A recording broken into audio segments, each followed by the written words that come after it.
Até a década de 1970, os cerrados eram áreas marcadas por pecuária extensiva e atraso econômico.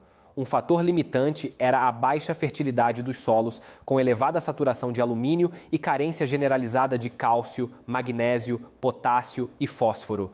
Outro problema era o manejo deficiente. O cultivo por métodos inadequados conduzia à rápida degradação dos solos. O conhecimento sobre as peculiaridades ambientais dos cerrados, de suas características econômicas e sociais e da ocupação humana era restrito. Diante dessa realidade, há 50 anos, foi criada a Embrapa Cerrados para desenvolver sistemas agrícolas viáveis para os cerrados e para difundi-los aos produtores rurais. A pesquisa agropecuária estabeleceu como missão o desenvolver novas tecnologias para viabilizar a ocupação do cerrado e teve sucesso em sua missão. Os problemas relativos à baixa fertilidade foram resolvidos com técnicas de correção e adubação dos solos. Houve a seleção de variedades de grãos e pastagens tolerantes ao alumínio. A seleção de estirpes de rizóbio, bactérias fixadoras de nitrogênio do ar, substituiu a adubação nitrogenada e viabilizou o plantio da soja e outras leguminosas. O desenvolvimento de técnicas de manejo dos solos, como o plantio direto e a utilização de implementos adequados, contribuiu para manter suas propriedades físicas. Essas técnicas permitiram aumentar a infiltração da água e diminuir os riscos de erosão. Hoje, os cerrados são o grande celeiro do Brasil. Para falar sobre o papel da pesquisa e da inovação no presente e no futuro dos cerrados, o pesquisador Evaristo de Miranda conversa com Sebastião Pedro da Silva Neto, chefe-geral da Embrapa Cerrados. Agrônomo, mestre em melhoramento de plantas, Sebastião Pedro tem doutorado pela Tokyo University of Agriculture do Japão. Participou, entre outras atividades, do desenvolvimento de 138 cultivares de soja registradas no Registro Nacional de Cultivares. Olá, bem-vindos ao Brasil Verde, um programa dedicado à sustentabilidade da agropecuária brasileira. E hoje nós vamos conversar sobre uma região do Brasil, os Cerrados, onde a agropecuária dá show de sustentabilidade. É extraordinária a transformação dessa região graças à inovação, à pesquisa. Nós vamos conversar com Sebastião Pedro da Silva, ele é o chefe-geral da Embrapa Cerrados. Bem-vindo ao Brasil Verde, Sebastião. Muito obrigado pelo convite, Evaristo. Estamos aí ansiosos aí para conversar com esse público maravilhoso do seu programa Brasil Verde. Pois é, Sebastião. Nós estamos esse ano festejando aí os 50 anos da Embrapa Cerrado, né? Mas antes da gente entrar nesse tema e da sua unidade, da sua história, da sua contribuição para os Cerrados, Sebastião, conta um pouco para nós a sua história. Onde é que você nasceu? Como é que você se formou, né? Você já viveu até no Japão, né? Conta um pouco para nós como é que o seu itinerário até chegar onde você está hoje, que é um pouco o auge também da sua carreira.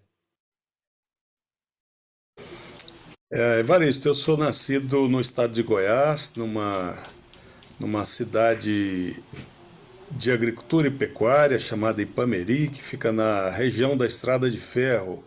É uma região aqui do sul e leste do estado. Eu passei a minha infância na fazenda. Meu pai era agricultor, plantava arroz de sequeiro e também pecuarista, produtor de leite e de carne também. Fazia uma integração, né? Vamos dizer assim, uma integração lavoura-pecuária naquela época. E eu cresci e fiz o ginasial no interior e vim para Brasília fazer o segundo grau. Depois fui para Viçosa cursar agronomia. Fiz a graduação em Viçosa, na UFV, depois fiz o mestrado ali também. E no ano 88, eu vim para o Cerrado trabalhar na colonização agrícola. Naquela época, estava em andamento o programa Nipo Brasileiro para o Desenvolvimento do Cerrado. Era chamado PRODECER. Foi um programa pioneiro, junto com outros programas estratégicos que o Brasil tinha na época, o Polo Centro e outros, voltados ao desenvolvimento dessa parte do Brasil. E eu trabalhei até o ano 2008 na Campo, com colonização agrícola, também com melhoramento de soja, porque lá tinha um programa de melhoramento entre a Campo e a empresa Mitsubishi para desenvolver soja para consumo humano. Então eu trabalhei nesse programa por vários anos, e também um programa de fruticultura visando o desenvolvimento de fruticultura tropical no Brasil, visando não só o mercado interno, como o mercado de exportação também. Então, toda essa fase da vida foi um grande aprendizado, porque eu pude acompanhar todo o trabalho que a pesquisa agropecuária fez, gerando desenvolvimento e gerando conhecimento, ferramentas que permitiram converter aquele solo de cerrado antes improdutivo, que só produzia um pouco de arroz de sequeiro, com produtividades baixas e alto risco de clima. Produzíamos feijão e milho nas áreas de cultura, né, só beiras de rio. Então eu pude acompanhar e ver o grande milagre acontecer, que foi a mudança de patamar da região do Cerrado, de uma região pouco produtiva, pobre, com baixos índices de desenvolvimento humano, para uma região desenvolvida. Eu vi as cidades crescerem, vi as condições de escolas, assistência médica, saneamento básico melhorarem na esteira da soja. Depois da soja veio o milho, safrinha, que está aí, o algodão. Então eu pude assistir isso desde o início, né? Desde a fase bem inicial, na década de 90, até hoje, né? Nós estamos aí em 2025, sendo que em 2008 eu vim para a Embrapa Cerrados, onde desenvolvi pesquisas em genética e melhoramento de soja, voltada a desenvolver cultivares para a região do Cerrado. Nesse período de 2008 até 2025, eu tenho feito melhoramento genético de soja, contribuindo com a equipe, né?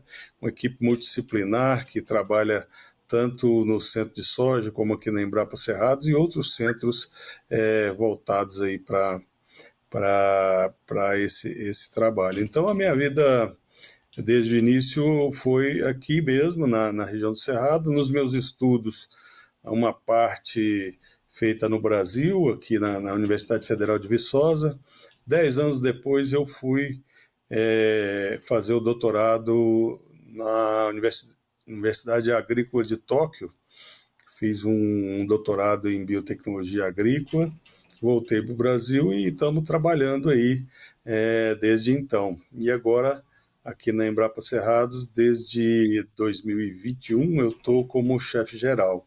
Então essa é, em alguns minutos, a minha história, pessoal.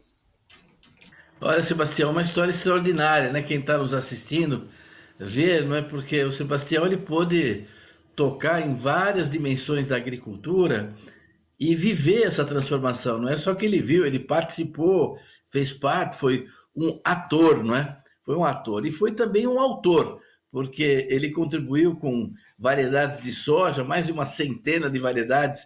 Tem aí a contribuição intelectual, o trabalho dele, né? E também você já mencionou, e se você permitir, para quem está nos assistindo, quer dizer, os Cerrados, antigamente era uma região muito pouco produtiva, né? O pessoal dizia que não servia nem para deixar de herança, né? E isso foi transformado pela inovação. E ele falou aí já dos 3 eixos importantes, quer dizer, os solos, né? Tudo que se fez em inovação em matéria de solos para poder trabalhar essa fertilidade, trazer uma nova fertilidade para esses solos, você depois pode comentar melhor. Depois todas essas variedades de plantas, né? A soja é uma planta de clima temperado, não é? Existia no sul do Brasil e ela foi subindo graças ao trabalho da pesquisa pecuária. E ele também mencionou toda a tecnologia, né? Na realidade, máquinas, calendários de plantio, técnicas de controle de praga e doença, enfim, uma enorme transformação, como ele disse, mudou completamente de patamar, né? E o bonito é todo o ganho social, econômico que isso tem, né? Onde se desenvolve a agricultura moderna, melhora os indicadores sociais, melhor emprego, melhora o trabalho, né? Não é voltando para o neolítico que a gente desenvolve uma região rural, não é? Que a gente desenvolve uma região rural. Qual você considera assim, ou por onde você gostaria de colocar as etapas ou as contribuições da Embrapa Cerrados, que está festejando 50 anos, não é isso? Estamos fazendo esse ano de 2025 50 anos de história e eu acho que, Evaristo, poderia citar várias tecnologias que marcaram esses 50 anos, né? De início, eu acho que o grande legado foi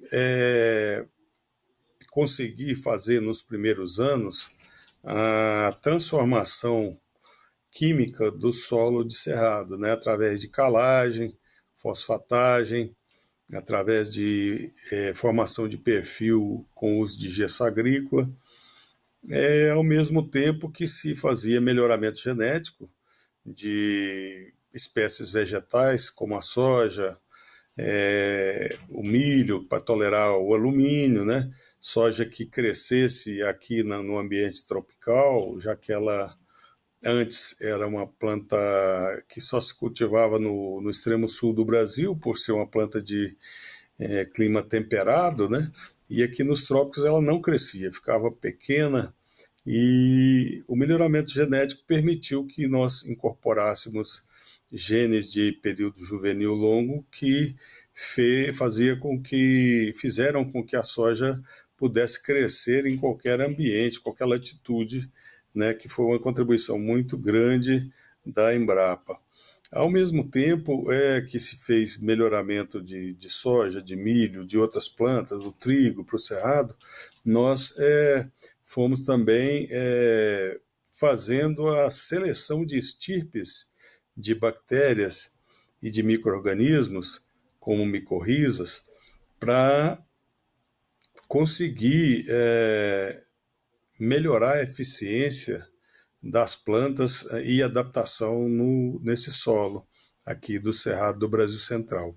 E entre esses resultados, a fixação biológica de nitrogênio pela bactéria Bradyrhizobio japônico na soja foi o grande, talvez, degrau tecnológico, porque nós conseguimos fazer com que estirpes de dessa bactéria selecionados juntamente com a soja aqui no bioma cerrado pudesse dar à cultura da soja a possibilidade de produzir sem necessidade de adubação química sintética. A própria bactéria fez isso. Então, isso foi o primeiro grande bioinsumo da agricultura brasileira, a fixação biológica de nitrogênio.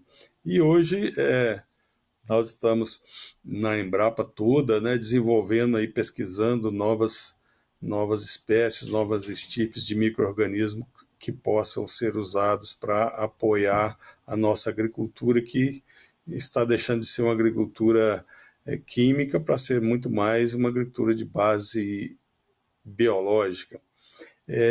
Nessa evolução inicial, nós conseguimos fazer com que a soja fosse capaz de produzir no ambiente de cerrado, e ao longo dos anos ela foi condicionando esse solo para produzir milho, para produzir algodão, para produzir feijão, sorgo, o próprio trigo tropical hoje é uma realidade, né? Nós somos hoje grandes produtores de trigo aqui no Centro-Oeste, e a tendência é essa tropicalização do trigo ser tão bem sucedida quanto foi a tropicalização da soja.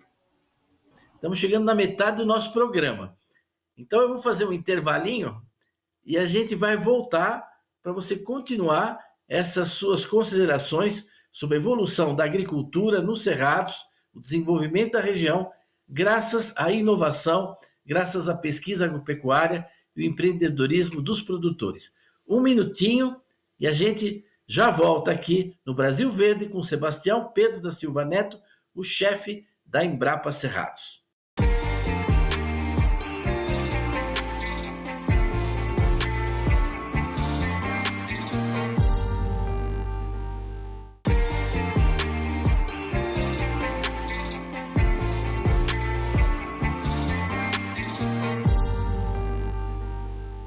Olá, estamos de volta no Brasil Verde, conversando com o Dr. Sebastião Pedro da Silva. Ele é o chefe-geral da Embrapa Cerrados.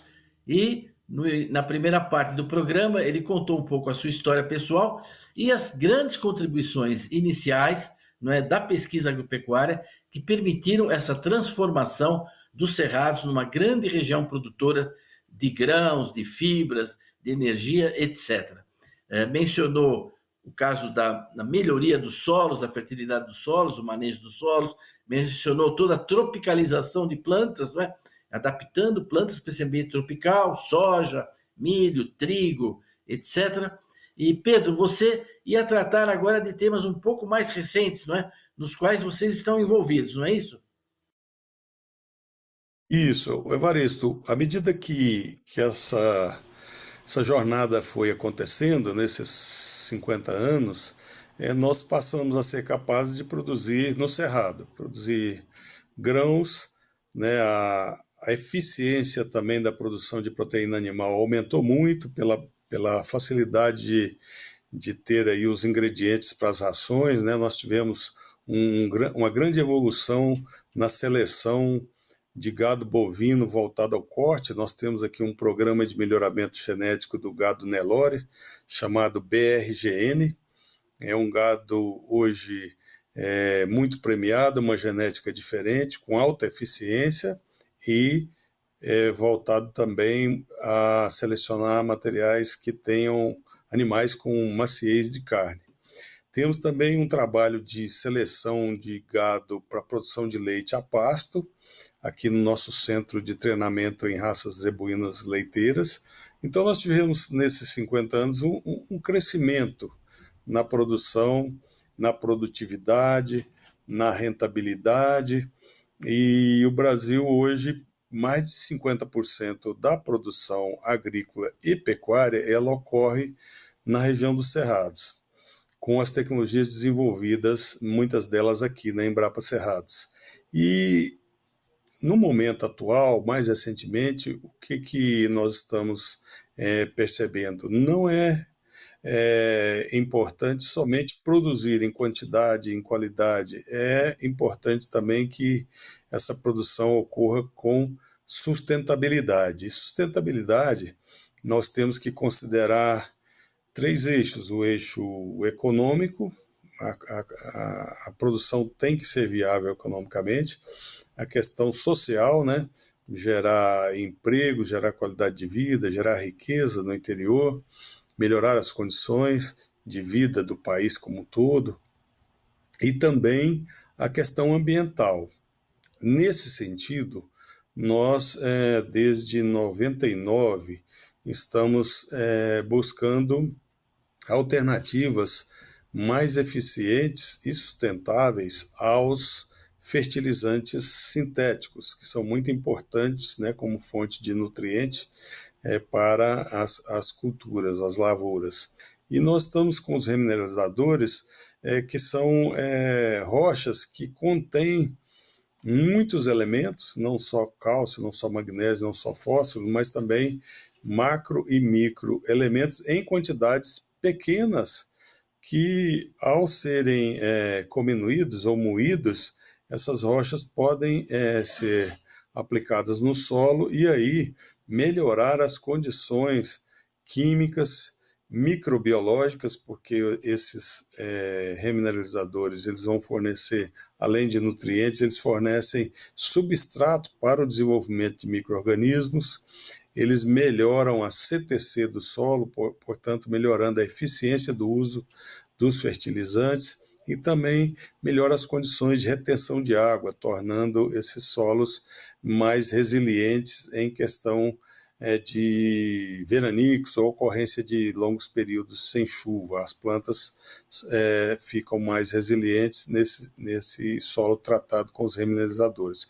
Nós temos também percebido nas pesquisas que os solos tratados com remineralizadores, eles também têm capturado CO2 da atmosfera e armazenado no solo na forma de carbonato de cálcio. Então, além do benefício econômico, social, do ponto de vista ambiental, além da redução de adubos sintéticos, nós temos aí um ganho com o sequestro de CO2 do ar através dessa operação. Então, do ponto de vista de agricultura regenerativa, nós temos esse insumo, que são os remineralizadores, associado com bioinsumos, muito interessante, e nós temos agora, nos últimos 20 anos, desenvolvido uma metodologia biológica de análise de solo. É a bioanálise de solo, BioAS, na sua forma abreviada. O que é essa tecnologia? Essa tecnologia permite que nós possamos conhecer o grau ou classificar o solo de acordo com a sua atividade biológica. Classificar o solo, vamos dizer, entre aspas, ver o nível que está a saúde do solo. Nós temos condição com essa análise de perceber se o solo está reciclando, se o solo tem armazenado nutrientes adequadamente e se esse solo vai proporcionar às plantas uma boa nutrição, uma boa sanidade, tudo isso desembocando num conceito maior que se chama o conceito da saúde única, né? Um solo saudável vai ter uma planta saudável, que vai produzir um alimento saudável, que vai tornar as pessoas e os animais mais saudáveis. Então, é um momento atual que nós estamos vivendo, é o momento da agricultura regenerativa e da saúde única. São conceitos novos que vão permitir que a agricultura brasileira seja reconhecida no mundo como uma agricultura sustentável. Quem está nos escutando, nos assistindo, eu vou fazer um pequeno comentário aqui. Esse trabalho com a vida do solo, não é? Hoje ele está tomando uma dimensão muito grande no Brasil, né? Esse cuidado com a vida do solo. É interessante para quem nos assiste saber que há alguns anos atrás, né? Se ficou assim, eu ficava espantado, né? Que eu via que, por exemplo, uma planta de milho, ela captura a luz do sol, ela produz açúcares, né? Mas uma parte grande desse açúcar, ela joga lá no solo pela raiz, né? Fala, puxa, mas o que ela está perdendo produção, jogando açúcar, uma quantidade tão grande, em vez dela usar para formar grão, para fazer uma espiga bonita, ela está jogando lá no solo. E isso foi sendo descoberto, não é? Essa simbiose, essa relação que existe entre as plantas e as bactérias, porque esses exudatos, essa coisa que pela raiz a planta entrega lá para as bactérias no solo, ajuda as bactérias e elas também contribuem, não é? Então, esse mundo, essa ecologia da biota, das raízes, vamos dizer assim, que tudo isso está sendo trabalhado hoje em conjunto. Há 20, 30 anos atrás não se tinha muito essa visão e hoje o Brasil é um líder mundial, inclusive em bioinsumos, não é isso? Muitos deles produzidos nas próprias propriedades rurais, não é? Então, um solo que é enriquecido pela rochagem, ganha diversidade biológica e atinge esse objetivo da saúde única, que você disse muito bem, saúde do solo, saúde da planta, saúde do alimento para o animal, para o homem, é uma saúde única, não é? Exatamente, essa é a nossa missão hoje, é desenvolver, conhecer, né, Evaristo? A ciência, ela não tem fim, né? Quanto mais a gente descobre novas coisas, novos conhecimentos, mais a gente tem a descobrir. Há alguns anos atrás, se pensava que o solo precisava de adubo e de um bom manejo físico, né, uma gradagem, né, uma incorporação profunda. Depois nós percebemos que não mexer no solo e fazer o plantio direto na palha era mais benéfico, porque conservava a matéria orgânica, evitava o gasto excessivo de petróleo, né, evitava a erosão. E agora nós estamos entendendo que a planta e o solo são dois organismos que interagem, né? A planta ela faz fotossíntese usando os nutrientes e a água que ela retira do solo e devolve para o solo ali exudados que a parte biológica do solo, que é tão importante, e hoje nós sabemos que talvez seja a parte mais importante, essa parte biológica interage com a planta, dá ali os sinais, né, que ela precisa. Dados de 5 anos feitos aqui na Embrapa, acompanhando a Federação de Agricultura do Estado de Goiás, nós conseguimos economizar nos custos mais ou menos 30% em fertilizantes, em defensivos, né, agrícolas, essa economia ela tá acontecendo sem perda de produtividade. Então, nós estamos com a ciência, testando nos laboratórios, nos campos experimentais, e o agricultor, já utilizando esse conjunto de práticas, ele está economizando 30% no seu custo de produção, o que é muito importante, porque é aquele eixo dentro da sustentabilidade econômica. Então, podemos dizer, Evaristo, que estamos no caminho certo, porque não só o meio ambiente está sendo beneficiado, o solo, mas também a economia do país, porque nós estamos reduzindo o custo de produção.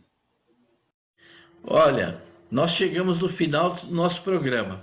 E esse exemplo final que você deu aí, no caso do estudo de Goiás, dos últimos 5 anos, foi extraordinário. Eu queria agradecer muito a sua disponibilidade, a sua participação e te passar a palavra para o teu agradecimento final. Muito obrigado, Sebastião. Evaristo, eu que agradeço, queria agradecer muito, né, a você, esse programa maravilhoso que você tem conduzido, permitindo com que tudo que é feito na pesquisa e no agro consiga alcançar o grande público, né, que muitas vezes não conhece o agro, que está nas cidades. Nós sabemos que a maioria da nossa população hoje vive nos centros urbanos.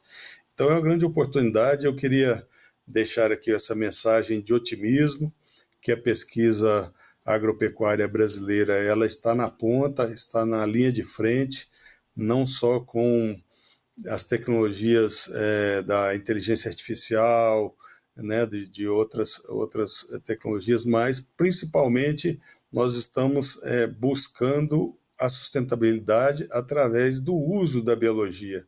Nós tivemos aí no pós-guerra períodos em que crescemos muito com a química, com a física, e nós achamos que hoje o grande aliado para o crescimento e sustentabilidade é a vertente biológica do conhecimento.